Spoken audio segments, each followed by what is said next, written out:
वाला LLB last year में पढ़ने वाला सब्बीर मेरा नाम है, मोनू मेरा नाम है। झुक के अदब से एहतराम करता हूँ, झुक के अदब से एहतराम करता हूँ। इस महफिल में आए हुए मैं सभी को अपना प्यार भरा सलाम करता हूँ एवं नमस्कार करता हूँ। ठीक है मेरे भाई, आज का दिन एक ऐसा दिन है जो कि भारत के इतिहास के लिए बहुत ही शानदार जबरदस्त तरीके से जो कि उत्साह के लिए एक दिन माना जाता है, जिसमें आपको हम बताने वाले हैं कि 15 अगस्त के बारे में, स्वतंत्रता दिवस के बारे में। तो जब एनसीईआरटी पढ़ते हैं हम लोग, तो एनसीईआरटी में लिखा गया है कि मध्यरात्रि को 14 अगस्त मध्यरात्रि को दो दस्तावेजों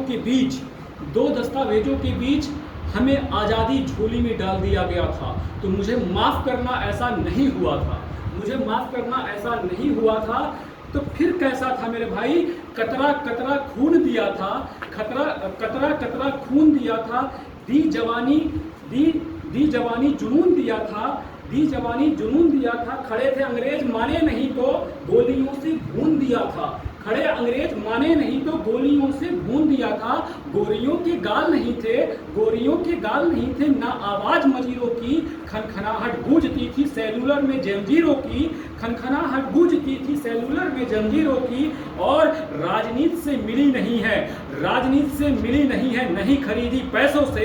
सौदा लहू के मोल हुआ था भगत सिंह जैसों से। और माओ ने गोली खाई थी, माओ ने गोली खाई थी। बेटे लटके फंदों पर आजादी की डोली उठी थी कुर्बानी के कंधों पर, आजादी की डोली उठी थी कुर्बानों के कंधों पर।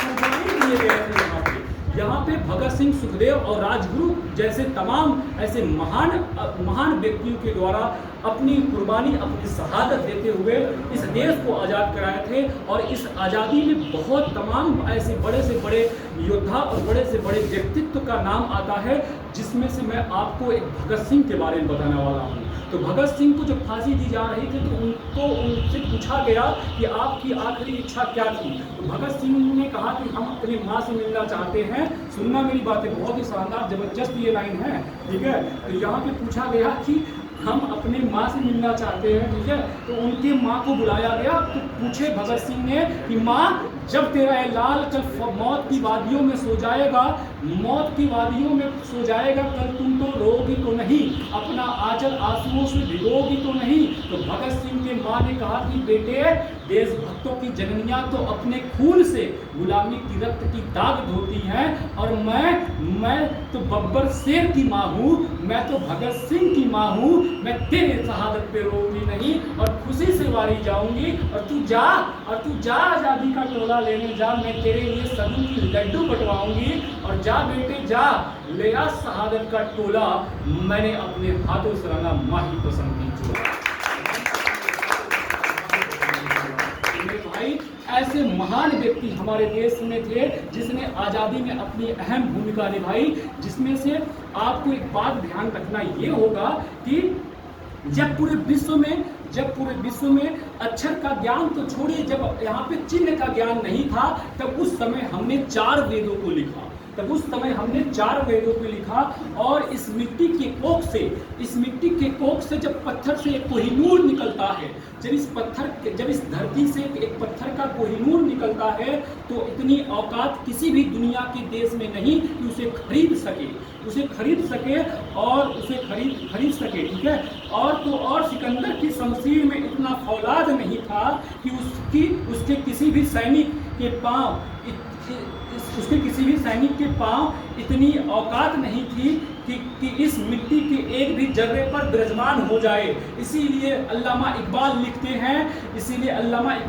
हैं कि यूनान और सिम और रोम मिट गए जहां से, यूनान, मिस्र और रोम मिट गए जहां से। कुछ तो बात है कि हस्ती मिटती नहीं किसी से, क्योंकि सदियों रहा है दौरे जहां दुश्मन हमारा, और सारे जहां से अच्छा हिंदुस्तान हमारा, इसलिए मेरे प्यारे भाई, आपको एक बात ध्यान रखना पड़ेगा, क्योंकि वो बेवकूफ़ हैं वो लोग जो हमारे शकल में और हमारे नामों में पाकिस्तान ढूंढते हैं। बेवकूफ़ हैं वो लोग जो हमारे शकल में और हमारे चेहरों में और हमारे नामों में पाकिस्तान ढूंढते हैं। मैं उनको एक जवाब देना चाहता हूं कि बहती है प्रेम की गंगा तो बहने दो, बहती है प्रेम की गंगा तो बहने दो। क्यों करते हैं देश में दंगा रहने दो, क्यों करते हो देश में दंगा रहने दो। हमें लाल और हरे रंगों में मत बांटो, बस छत के ऊपर एक तिरंगा रहने दो। क्योंकि मिलेगी मंजिले मकसूद ये ईमान रखते हैं, क्योंकि मिलेगी मंजिले मकसूद ये ईमान रखते हैं। हम अपनी रहनुमाई के लिए दिल में गीता और कुरान रखते हैं, हम अपनी रहनुमाई के लिए गीता और कुरान रखते हैं।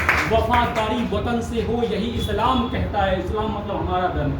वफादारी वतन से हो यही इस्लाम कहता है।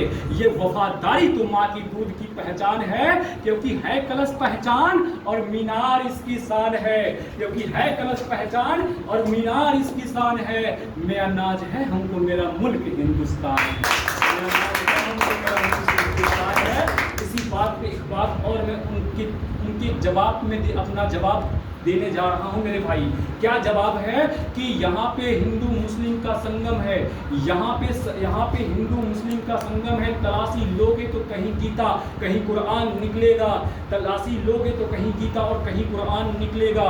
ये भारत माँ है मेरी, हम भारत के वासी हैं, हम भारत के वासी हैं और हमारा जिस्म चीरोगे तो हिंदुस्तान के